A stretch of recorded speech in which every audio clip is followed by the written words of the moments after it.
L'architecture m'a été passée par quelqu'un qui voulait que je dessine une maison pour sa belle-mère et sa demi-sœur. Une maison pour une veuve et pour une orpheline, qui n'avaient toutes les deux, en ce moment-là, aucun moyen financier ou matériel. Donc c'était la construction qui devait pallier à ce problème en devenant une source de revenus pour la dame et sa fille. Ce genre d'exercice est un vrai challenge. C'est un exercice où l'on doit faire rentrer un programme bien fourni dans un espace restreint en mettant comme premier objectif l'économie de la structure et sans sacrifier pour autant le confort des usagers.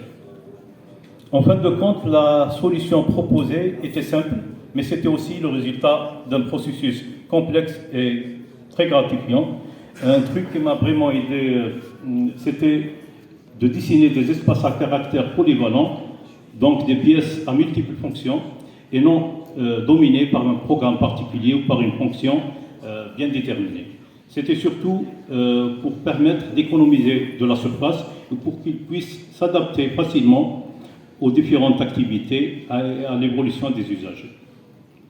En tout cas, et avec mon client, c'était comme ça qu'on voyait la qualité en ce qui concernait ce projet. Une qualité plutôt orientée plus vers les volets techniques et les critères fonctionnels.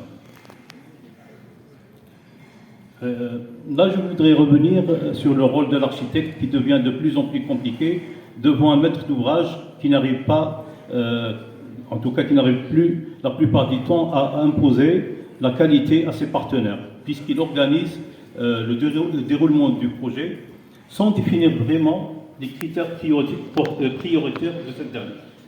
Donc, on se retrouve parfois à définir nous-mêmes les critères de qualité et à les ordonner, à les hiérarchiser.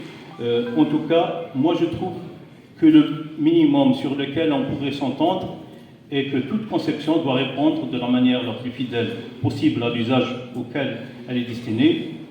Aussi que le bâtiment qui s'intègre dans son environnement doit appartenir à la culture de cet environnement, de la représenter.